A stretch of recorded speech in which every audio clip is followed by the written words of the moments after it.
Hey guys, so welcome to my channel. I first want to apologize for my throat. I did have surgery yesterday and I did have a breathing tube in, so it's kind of messed up my voice. I'm gonna try to get through this video, but as I said, I had surgery yesterday, so I'm still kind of sore in a lot of places and having a little trouble talking. But I wanted to make this video before I forgot too much, so I'm gonna do my best. This will be kind of a two-part video. The first part, which I'm filming today, will be about the process of getting laparoscopic surgery for endometriosis. And then the second video will be about my results from that surgery and kind of more of a health update of where I'm going to go from here.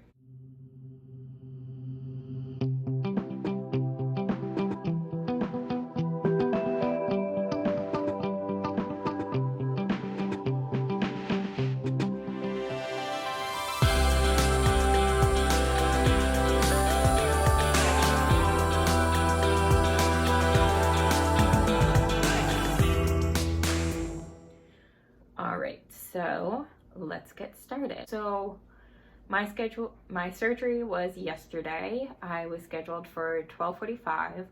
I had to call them the day before to get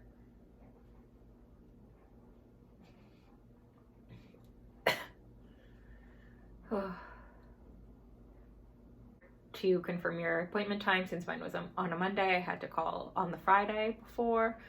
There's certain things that you can't do before, like the whole week before I couldn't take any Advil or NSAIDs, which was fine. I wasn't doing that anyway. There's certain medications you may have to go off of.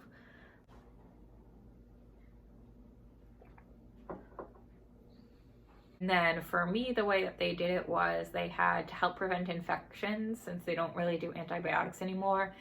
I had this special kind of soap that I had to take a shower the night before with and the day of that helps prevent infections. So I did that.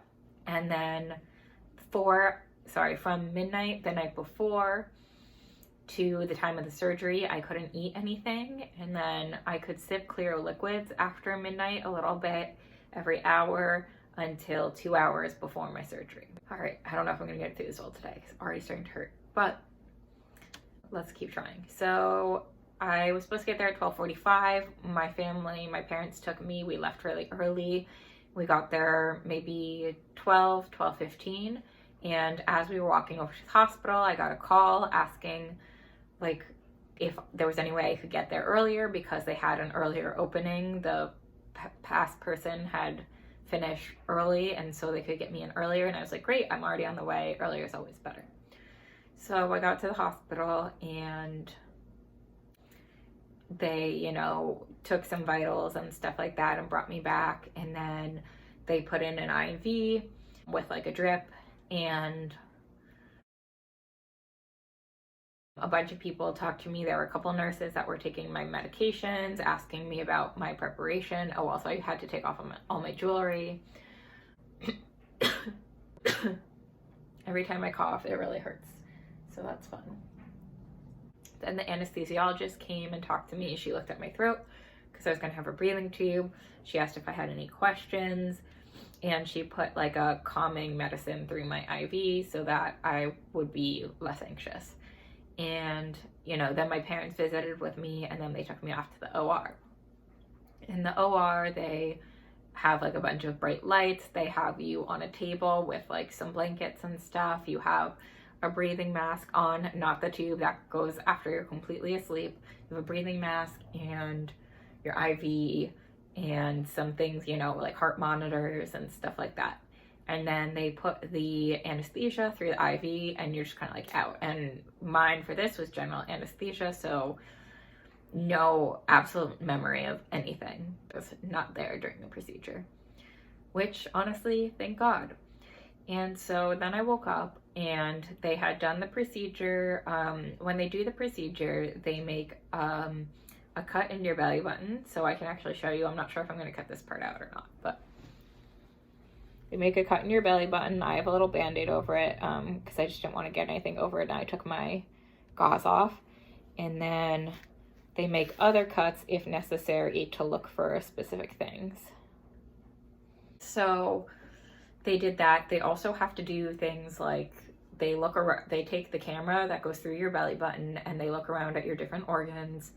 They'll remove anything they need to remove. So if there's evidence of endometriosis, they're going to excise it. It's definitely better to get someone who does excision than ablation, because excision, it's kind of like if you're gardening, excision gets the root of the plant up. So if you're trying to get rid of weeds, you want to do that rather than just pulling the top off, which is basically ablation, where they just burn off what they can see. Also, you might have adhesions, which is like when kind of scar tissue binds parts of your organs together, or, sorry if I'm not explaining this right, I'm not a med student, or other types of scar tissue or things that they might need to remove. So I woke up and I had like no memory of talking to the doctor, but I was in a lot of pain, to be quite honest. And the nurse was very nice. And then after a little while, my parents came in. My mom told me that she spoke with the doctor and that the doctor did not find any endometriosis, and I'm going to go over what this means in my next video. They didn't find any endometriosis, but they did find some adhesions and some fibrosis. So she took away the adhesions and kind of got rid of the fibrosis, I'm pretty sure. And then, you know, I woke up. And so once I woke up, I was in a lot of pain, not just at the site of where the incisions were, but I was also having deep kind of like pelvic pain, like vaginal pain, because they have to do things, they have to manipulate the cervix in the exam that they do, and that, for me, given my personal history, is very uncomfortable. Now, for some people, this probably wouldn't bother them. If you've ever had like an IUD, or if you're used to your pap smears, then that probably wouldn't bother you so much. But I've spoken about this in other videos. I have pelvic floor dysfunction and vulvodynia, and I was just in pain, like screaming in pain and crying. Mom went over, you know, kind of what the doctor had said. The nurse gave me some strong pain medicines in the IV. I was still having problems, so she gave me an ice pack, tried to use the bathroom, stuff like that. After things kind of calmed down and I talked to some of the nurses, just needed to make sure that my pain and nausea were under control before they could discharge me. And so once that was the case, they got me a wheelchair. We rolled out in a wheelchair and I got into my parents' car and came home. Now, at home, there's also things that you need to do. So they give you pain medicine, so you've got to make kind of like a schedule for that. The gauze I had on my wounds, you could see, is not there anymore, and that comes off the next day. But there are these little sterile strips that are left behind, and those stay on. I could take a shower 24 hours after my surgery. So honestly, it wasn't that bad. The procedure was probably like an hour and a half. Obviously, I was asleep for all of it, so I'm not super aware, but that's kind of the general idea of how that works. I will make another video going over my specific results, what that means, what I'm going to be doing going further. But if any of you have questions about the actual exam or what they do, I know I didn't go into a ton of detail about what a laparoscopy is. It's basically like a small incision that they make, for my case, in the belly button, so that they can insert a camera and look around, and then if they need to, make small targeted incisions instead of just completely opening you up, which is really, really cool. Again, if you have any questions, please leave them in the comment below. Don't forget to like and subscribe, and I'll be back for part 2 soon.